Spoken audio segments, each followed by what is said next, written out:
Yo, what's good, fam? How we doing, Nicole? How we doing, TG? Lovely little Thursday. What's going on? What's up? I'm super excited because Threadguy's voice is back. Thread. We are fucking back. It's a pleasure to be here. Super excited. What is good, Nicole? And what is good, Seal King, Alan Carroll? Threadguy, so what's the secret to getting the voice back, fam? Is it like some honey? Is it some hot water? Is it some ginger? Like, what? Give us some alpha here on getting the voice back, because we're in the Twitter space game as well here. Yeah, so I got this little tea throat coat, not to be confused with the throat goat.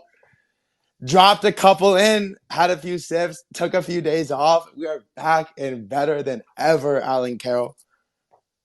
Wow, throat. That's some good marketing right there. To be honest with you, like whoever thought of that name, like that deserves an instant raise. It's like up there with like hot pocket, right? Just some of these terms get thrown around and instantly become part of culture. I think that might be one of them. Nicole, you are also in. Well, I guess Threadguy isn't out in LA yet, but we'll talk about that. Nicole, how's it out on the West Coast, my friend? It is so beautiful and so cold, but it's about to get better because Threadguy's moving with Leap. Where's Leap moving from? Leap is in Virginia too.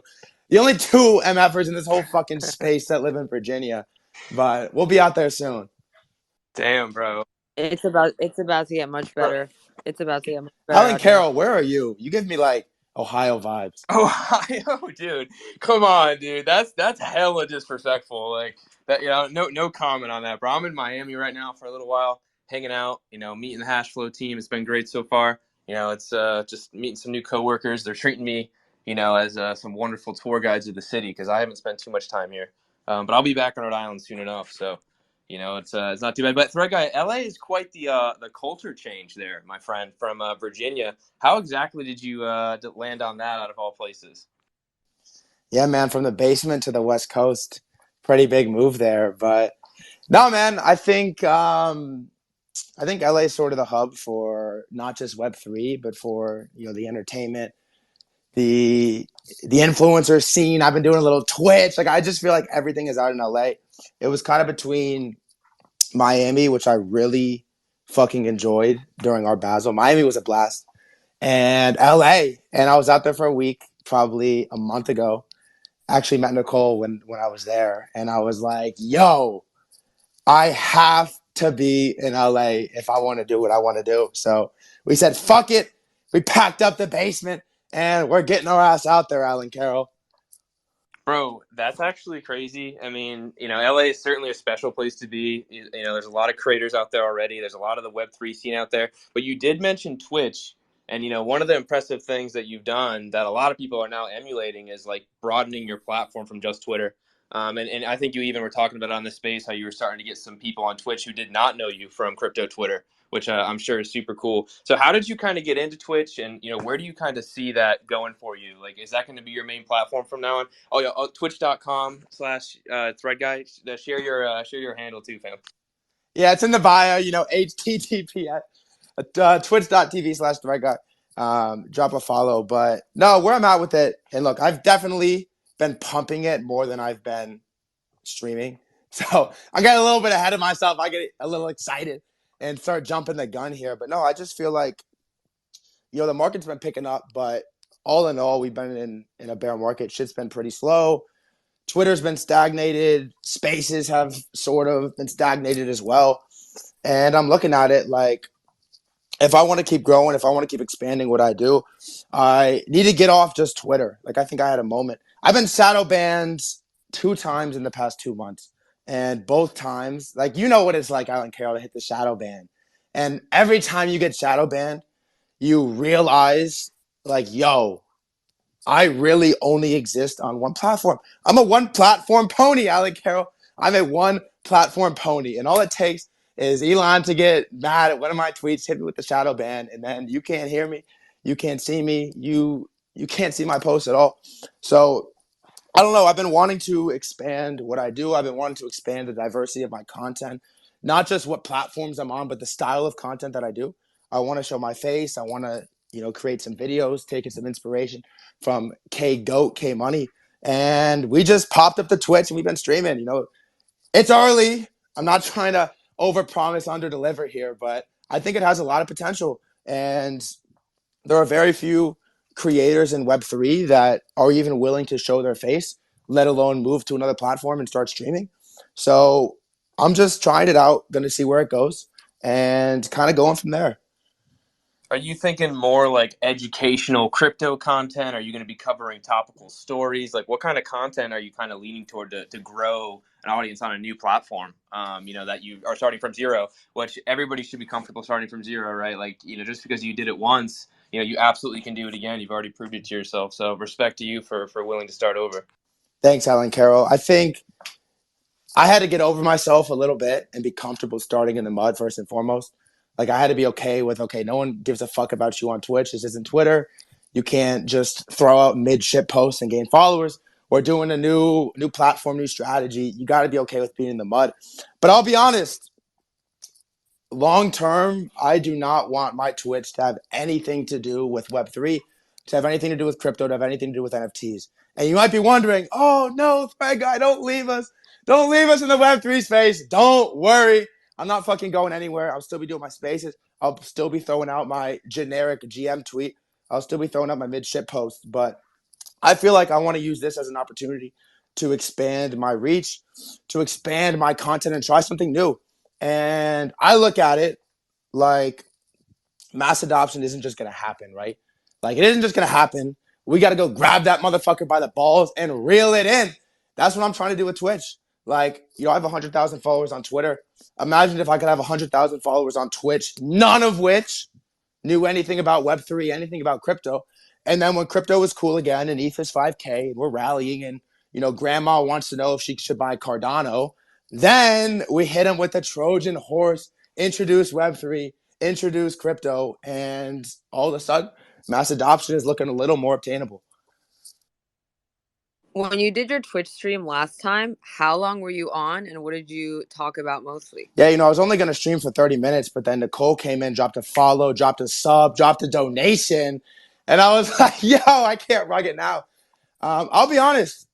I think the last one we talked a lot about, I don't even know. We talked a lot about like sort of creating content, sort of the influencer scene in Web3. Like right now, my Twitch viewership is probably it's like 98% people that follow me on Twitter. Like let's just be real. Right now, we're in the mud. We're just starting. I have a little bit of a base audience, which is awesome because I get to play it sort of on easy mode. But it's mostly Web3 content. So especially when I'm just chatting, we talk a lot about Twitter. We talk a lot about the crypto space, the Web3 space. But I've been playing some games. I've been doing some, just chatting, some storytelling, whatever it is. But long term here, I really ideally do not want to focus on crypto because I just feel like you're so limited with crypto audience. And if you're going to talk about crypto and you're going to talk about NFTs, you might as well just open a space because you have way more reach. You have way more potential audience. So that's the goal. Right now, I got to give the people what the people want, but eventually I'm looking to expand. I'm looking to diversify. Damn, dude. I love that. It's probably honestly the smartest decision. I do kind of agree with you that mass adoption is not just going to come, especially with a lot of the terminology that's already out there has like a negative connotation associated with it. Like some could even say NFTs and Web3. Like when people think about that, the general public, their first thought, isn't probably too positive. Same with crypto. So yeah. And bro, I kind of wanted to ask you, because you're kind of like setting a blueprint here for getting started in this space as what could potentially be a career. Everybody kind of wants to work in Web3 and crypto. How did you kind of like get started on that path and start realizing that there actually is an opportunity to be like quote unquote full time? Like what tips can you give to people that are currently looking for a role in this space? Yeah, it's a good question. And I'll be honest, when I started in Web3, I created this account August 2021. Basically dropped out of college the next fucking day and just started tweeting. I'll be honest, Alan Caroll, I thought I was going to make 8 figures in NFTs. And the Twitter was just for me to flex my profit, flex my gains. I had never really created content. I had never tweeted. I had never done anything. And when I started, like I just kind of fell in love and grew obsessed with the community, with creating content and found my groove. And once I found my groove, I think things picked up really fast. But the most difficult part for me was, okay, I know I can do this. I know I want to be full-time Web3, but what do I want to do? And that was kind of difficult to find out. But the thing I learned in Web3, especially with these NFT projects, these NFT companies, is no one has any idea what they're doing. And everyone is trying to figure it out on the fly. So if you can't find a job that suits you, just go fucking make one. I can't take credit for Director of Vibes. I did steal it from D's. But I really look at it like no one has any idea what they're doing anyways. And from my perspective, it was like, look, I built a really dope community. I've grown fast on Twitter. If you can build a community and you can garner attention, you're valuable somewhere. You know what I mean? If you're good enough at it, somebody somewhere wants you. Fuck the job title. Fuck the position. Just go be valuable to a company. So that sort of was my approach. Like, find something you like to do, find something that you're relatively good at, and then find the right fit. So, I was tweeting for a long time before August to April. I mean, not a super long time until I took a job, took an official position. But I kind of had to just make my own and figure out where I can utilize my skills the best. How did you get into Twitter Spaces though? Because you said you were tweeting. Who did you find? Who did you like collab with at the beginning? When did you realize like, oh shit, I'm good at this? Yeah, so this is my TLDR Twitter Spaces story. I was, believe it or not, I was not just terrible, but I was terrified of public speaking. So I would tweet, like I would literally be on your timeline. Like, my approach was, I'm going to tweet so fucking much. I'm going to just drown out your timeline. You have no choice but to engage with me because it's all you see. And that's what I did for months and months and months. And it got to a certain point where I felt like, for the most part, I had done what I wanted to do on the timeline from a tweeting, writing perspective. But I was like, look, I am tweeting 100 times a day, 200 times a day. I'm writing threads. I have all this shit I want to say. But the second I join a Twitter space and someone invites me up to speak, palms are sweaty, mom's spaghetti. I can't go up there and say anything. And at first it was like, oh, whatever. I don't need to do it. But it became a problem. Like, I genuinely was unwilling to go speak on a space. And what I was learning is, like, all the biggest creators, all the biggest founders, all the biggest builders in the space are so good at what they do, partly because of how well they can articulate the vision and articulate who they are, what they are, and what they're building. And I can't do that. And there was an obvious deficiency there. So kind of coincidentally, basically what happened was I was approached by, at the same time, I was like, look, I need to start speaking. I need to start doing spaces, whatever it is. I was approached by NFT Now and Function. We were going to do a podcast, and it was going to be like once a week, 30 minutes. We were going to do a little podcast, and that was going to sort of be my intro into speaking, public speaking. And, for various reasons, it fell through. It never happened. And right when it fell through, I was like, fuck it. Like, we're doing Twitter Spaces.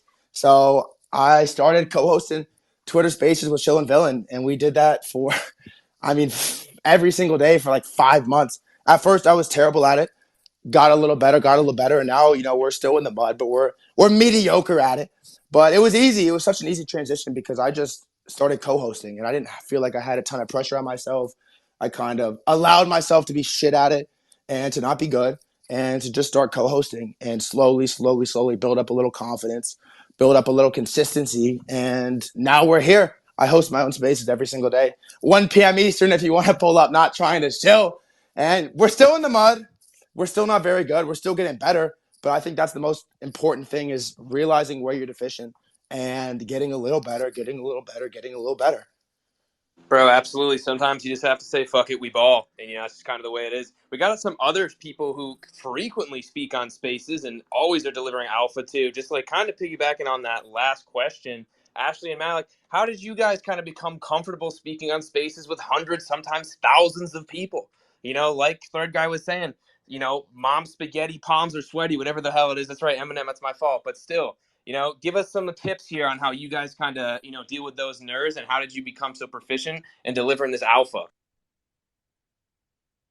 Ladies first, Ashley. Well, thank you, Malik, GM, everybody. Honestly, like whenever Spaces first rolled out, I was one of the lucky people that got to start with Spaces.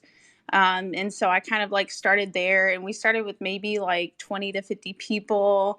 There was only a few people that had access to Spaces at the time. So I've been like just vibing with spaces. I'm not like a big person on like hosting and co-hosting because I like to kind of hop around to different spaces.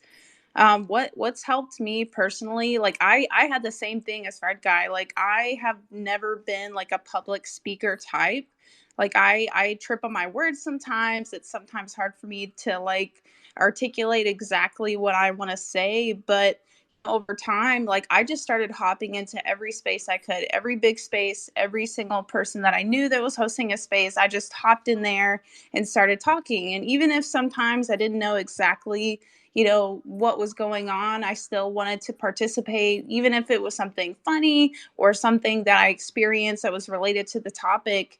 And eventually, you know, it really worked out for me to where people started noticing me, people started respecting my opinion. And during those spaces, I learned a lot, not only about myself, but about the market, about so many people around me. And I started forming all these amazing connections.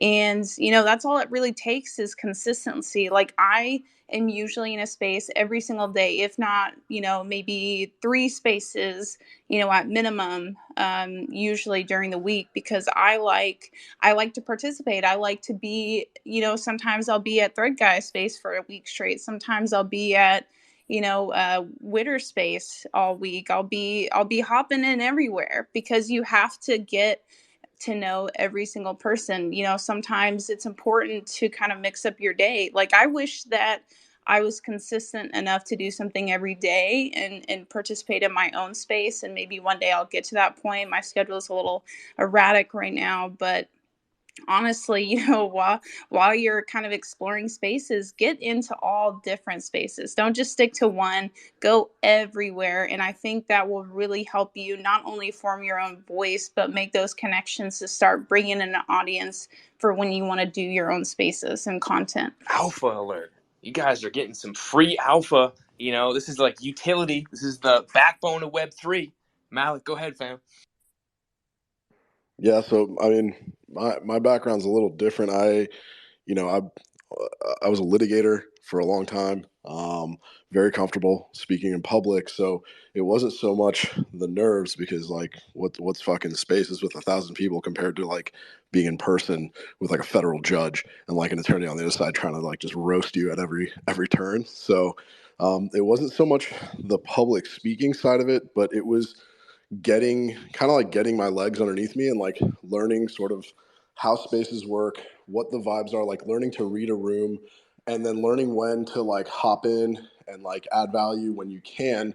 And I think that was like definitely at the beginning. This was like before the days where everyone raised their hand all the time. And so that was for me kind of the learning curve. And it's just like Ashley said, you gotta really just put the time in and do it, and it becomes much easier and much less scary. Start off as a speaker. You know, we had for PA, me and Junior started like the PA spaces and basically like built the community on Twitter through spaces. And so we were hosting, 5 days a week. We were hosting spaces, me and Junior, and then that being a host is a very different vibe than being a speaker. It's you feel like a much more responsibility. You have to kind of keep the flow going, keep the questions coming, all that stuff, and it's kind of hard. So if you can start as a speaker and kind of work your way up, what we used to do is after a little while, we would just bring up random people and be like, hey, like, if you haven't spoken and you want to speak, it was like Fight Club, right? Like we say, like if it's your first time in spaces and you've never spoken in spaces, you have to speak.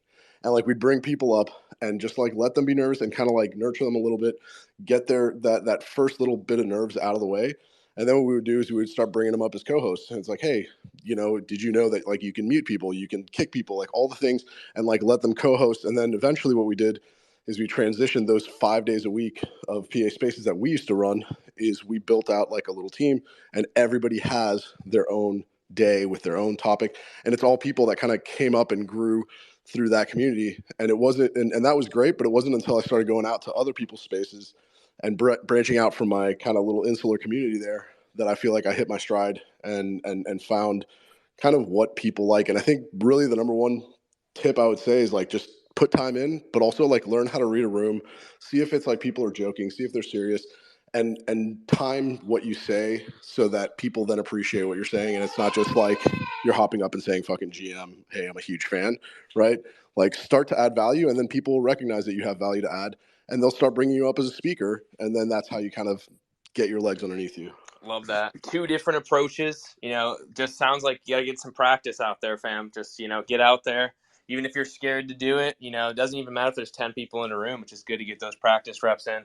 Threadguy, I did want to continue to ask you some things here because, you've already demonstrated some unique traits that probably are why you set yourself apart from a lot of other people. You're willing to start from zero. You're willing to go to new platforms. You're willing to overcome that, fear of public speaking. But what would you say is the next bridge, fam? Like, what's that next fear or next skill that right now is a quote unquote barrier? But you're athletic, man. Like, you're in the Olympics when it comes to barrier jumping. You're jumping right over them things. Little zebra out there. So, what's that next thing that's on your mind that you got to conquer? Yeah, I mean, we kind of touched on it, but I really think it's getting my ass off Twitter because now Twitter's like home. It's comfy, and I think it's easy to get complacent here. It's like, okay, you've already, built a platform. You got an opportunity to experience the bull market. You have some followers. You have a voice here, but when you go to a different platform, like we know Twitter is an echo chamber, but nobody gives a fuck about you or NFTs on any other platform. It's just the hard truth. And what I've experienced, like if I were to go on TikTok, like, yeah, you can get some people over there, but for the most part, you got to start from scratch. And, there's very few people that have gone elsewhere and done a good job. I mean, I got to give Pudgy Penguins and Lucas some flowers. Like they are killing it on Instagram. And there's a few projects, like I know the Metaverse has a massive Instagram. They've been building for a long time. There's a few other people that have been pumping their NFT following on Instagram. But if you look on go search the keyword crypto or NFT on TikTok, good fucking luck. Or go do it on Twitch or go do it on, I don't know, Facebook or MySpace, whatever. It's non-existent and it's an absolute shilly, scammy mess. And there's a reason that the outside world thinks NFTs, thinks crypto, and immediately their mind goes to scam. Because everything we do outside, it looks like a scam, right? Like everything we do looks like a scam, especially what gets outside of the hardcore real participants on Twitter. So I think the hardest bridge for me is to figure out how to grow a platform and grow my voice somewhere else because Twitter is comfy. Twitter is where I'm comfortable with and know and I'm experienced with. But, Twitch and TikTok and all these other platforms are kind of the scary Wild West that I have to figure out, be okay with starting in the mud and find my way. Dude, without a doubt, fam. I respect that, man. I don't know. Like, listen, man, you may not know, like, how many people you actually influence, but, and that term influencer, again, is, like, kind of a, again, negative connotation, but you actually influence people, bro. So, you and Minister, like, there's a couple people in this space who, when they start doing something, people start noticing, myself included. Like, I wasn't taking, the new platforms that seriously. And just have always had to do that. And you mentioned the pudgy penguins too, man. I mean, those Arctic animals, sappy seals, penguins. Like, there's something about them. They're built different, man. Like shout out to the YouTube content. It's like building in public. I absolutely love that. I think that other projects will probably be, emulating them, because they're just leading by example again. But I don't know if you caught that, but just brilliant pieces of content coming out from them. Alan, I just want to go back really quickly. Can you guys hear me? Oh, yeah. We can, Nicole. To how influential Threadguy is. It's crazy. I was listening to a space and he said that he chews peppermint gum. I started chewing peppermint gum. He drinks green tea. I started drinking green tea. He sleeps at 11:05 p.m. every night. I started sleeping at that time. And that's the kind of influence that he does have, which doesn't help you in crypto, but with other stuff, you'll just get a lot of flavor, And I just wanted to bring that up. Really I showed my barber a picture of Threadguy's hair, and I was like, "Yo, just give me this shit, fam. Like, I don't care what you have to do. Make this happen. Make this a reality. I need to be looking bussin' on God." Yo, you probably look so fire. You should do a side-by-side pic. I showed my barber that photo, and she's like, "I can't do that to you. I'm sorry, sweetheart." And I was like, "All right." I mean, Nicole, if you want to up the reach of those thirst traps, beauty is pain sometimes. You got to do what you got to do. I just need to get my lips like yours, Threadguy. Like, he has the best lips in Web3. Yo, those lips, bro. Goddamn, you're gonna get some Yo, cracks. I like these spaces. I got to come around here more often. Bro, you're At the risk of piling on and giving Threadguy more flowers, I gotta say, bro, I remember when you branched off to do your to start doing your own thing, and I just remember you on the timeline asking every single day, tweeting out, asking questions like, "What makes a great host? Like, how can I ask better questions? What can I do to make my spaces more engaging?" You're actively trying, and I think that's the difference between you and a lot of people who maybe just do it for fun or are like kind of naturally good at it or whatever it may be, but like you're not satisfied with just what you've gotten. Like, you have a drive and a passion. You're literally just constantly pushing yourself, like you said. That's why you're getting out of your comfort zone, going over to to Twitch and doing all these things, because like you're pushing it. But like, I remember that very, very vividly, and like thinking like, damn, this guy's serious and he really fucking cares and he really wants to be the best possible host. So fucking cheers to you, bro. Malik, I'm taking those flowers. I'm putting them in grandma's china vase, filling that motherfucker up with ice water right next to my bed. But in all seriousness, I appreciate it. This is what I'll say is one thing I had to be okay with was realizing, like, look, I have not been in crypto since 2017. I'm not a technical developer.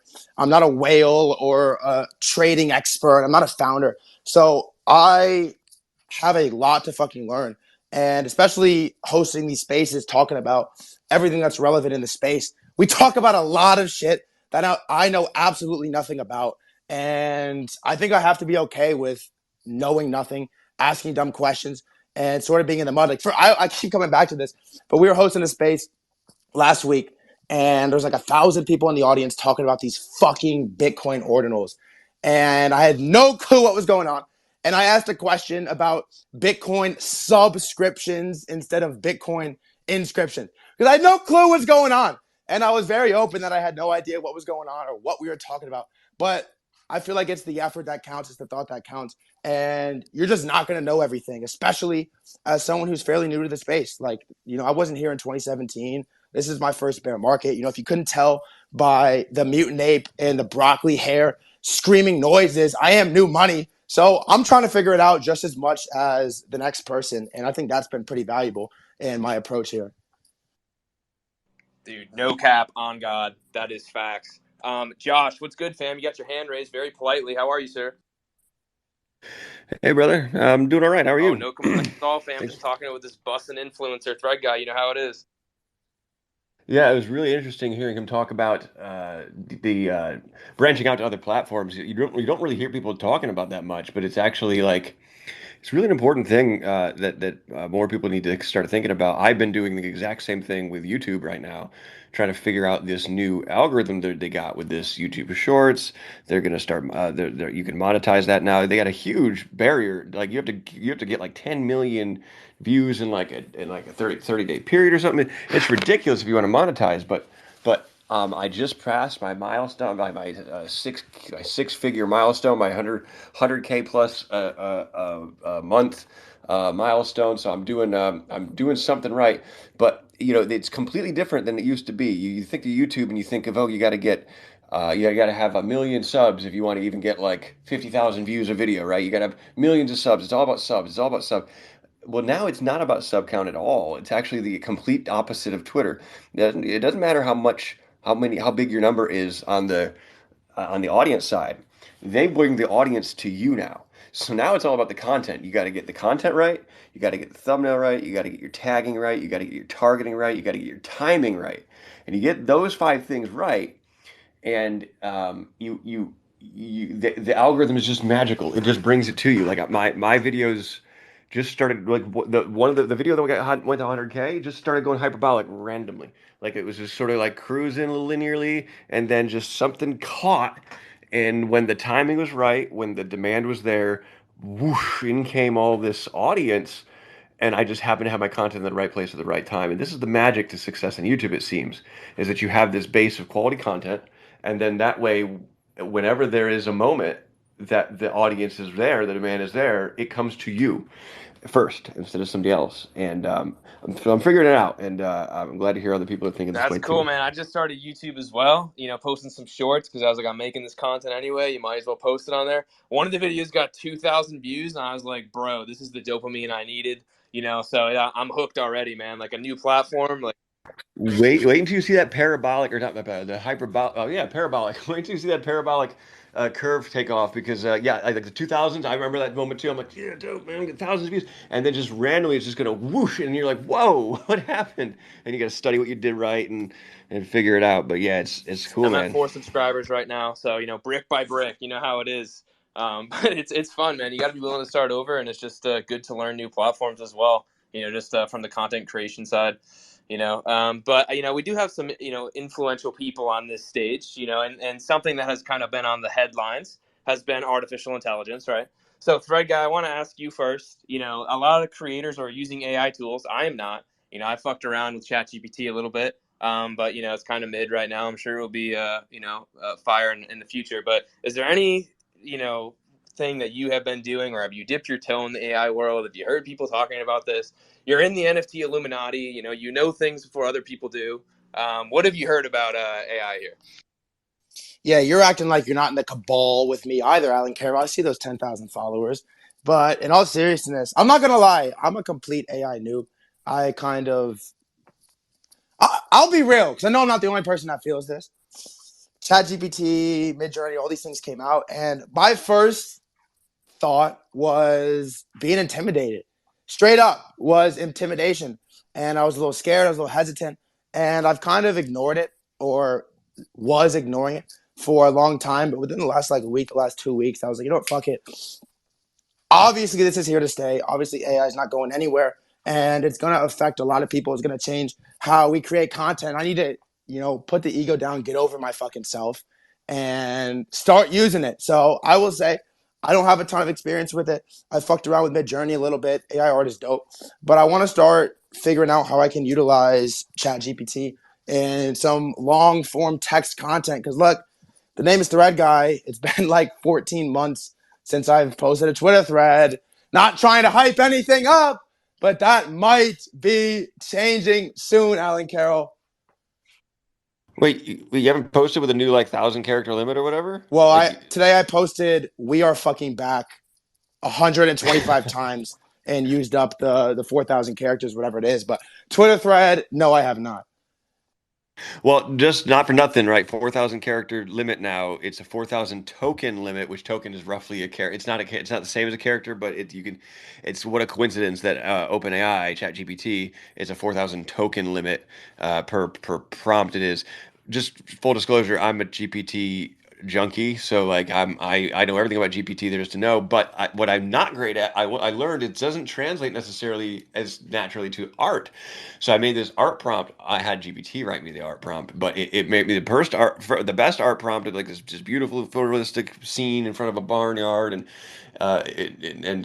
just like out in the pasture. And then I went to edit the prompt. I went to do a variation, and I did something. I must have done something wrong, because this gorgeous photo turned into just this photo with this person with a beetle in his mouth all of a sudden. And I was like, what the fuck? Why is there a beetle in his mouth all of a sudden?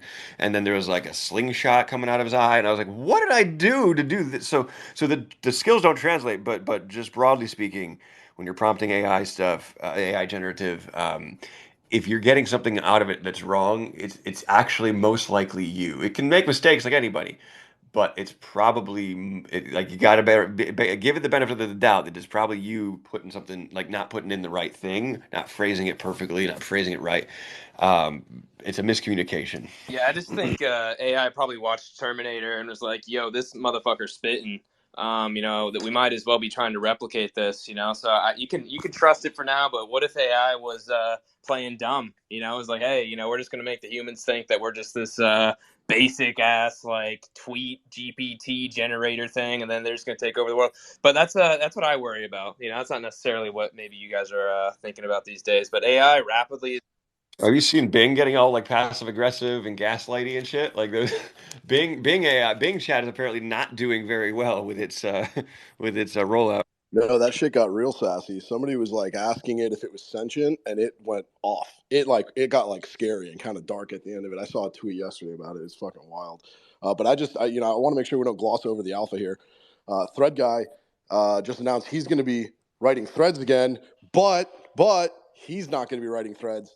Chat GPT is going to be writing threads. So everyone, I'm super hyped for Chat GPT's threads on his account. Super pumped, bro. To Can't be wait. fair, my handle is not Threadguy for a reason. Just want to call that out. Make sure we're clear there.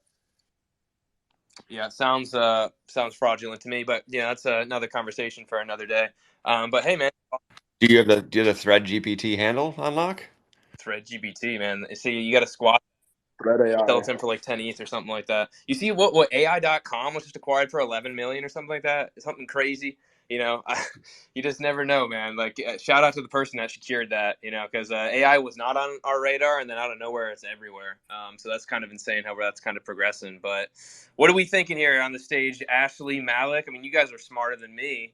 What are you guys thinking about AI? We got to be worried, or what are we thinking here? I don't think that content creators should be worried, because there's no substitute for real content creators. Like the AI might be able to like kind of do what we do in a sense, but there's always a tone. Like I'm looking at your page, Alan, and I see some of the memes that you create, and there is no way AI could replicate that. Like there's just no way. Like they don't have a sense of humor. And like even with regular threads, if you look at threads like what Whale is doing, like there is absolutely no substitute for somebody that has done multiple months of research, even longer than that, I think, and has that kind of experience and know how to put together some of the threads that he puts together, just like Spaces. Threadguy goes and kills it on Spaces. And AI could never ever replicate the hair, the lips, the crazy yelling, ever. Ashley, have you seen these deep fakes? I mean, I have, but like, I mean, you can tell they're deep fakes. I don't know. Like, I could definitely tell. They will get as good. This is the way I think of it, Ashley. It will be as good, if not better, than a lot of creators. But the thing is, it will never. It's not going to like undo them. Like they'll still exist. Like if AI were around when Beethoven was around and Bach was around, it's not like it would make Beethoven's music, right? Like Beethoven would make Beethoven's music. He'd still be Beethoven.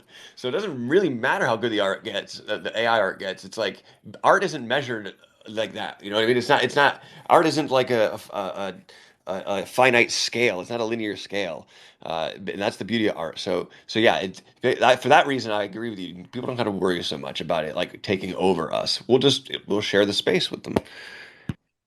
Yeah, my take is it's just another tool, right? And like just like any other thing, when there's been some kind of revolutionary new tool that comes around, it's the people who are able to leverage that will get ahead in the next era, the next phase, whatever you want to call it.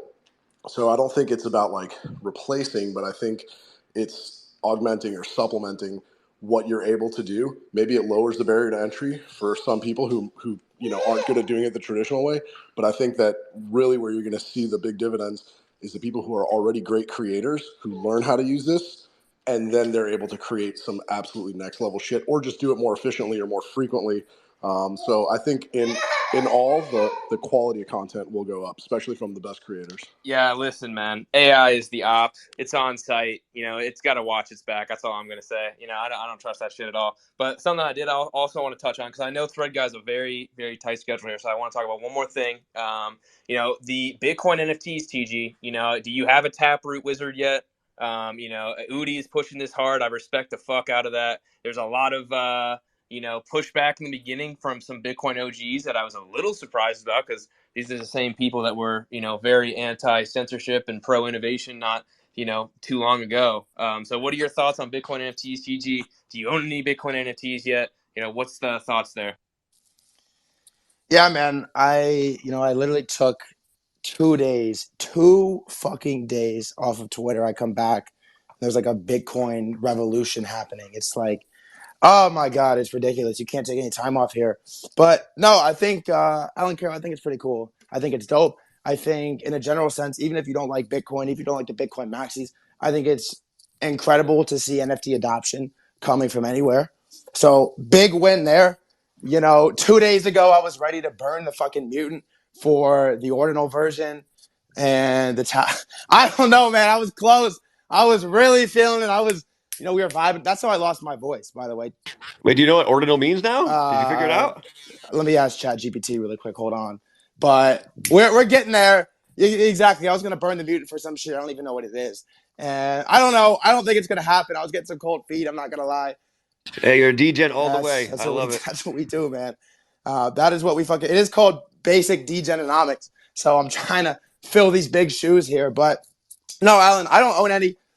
I probably won't for the immediate future here. Maybe when we get the marketplace up and running, I'll dip my toes in a little bit, see how the water feels. But I think for now, the mutant's staying on ETH, and my bags are staying on ETH as well. Yeah, I don't know about burning the Yuga assets, fam. That's a bold play. We'll see how that plays out for you.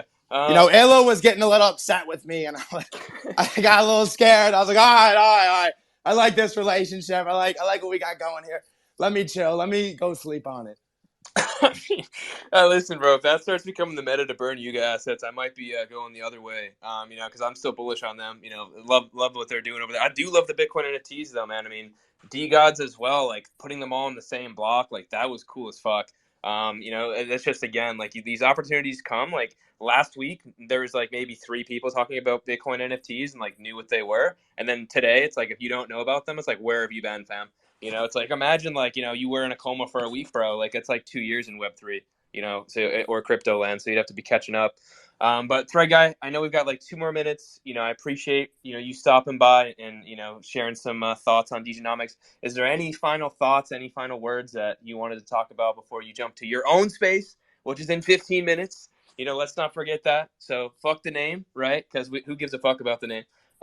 So yeah, TG, I'm gonna hand the mic to you.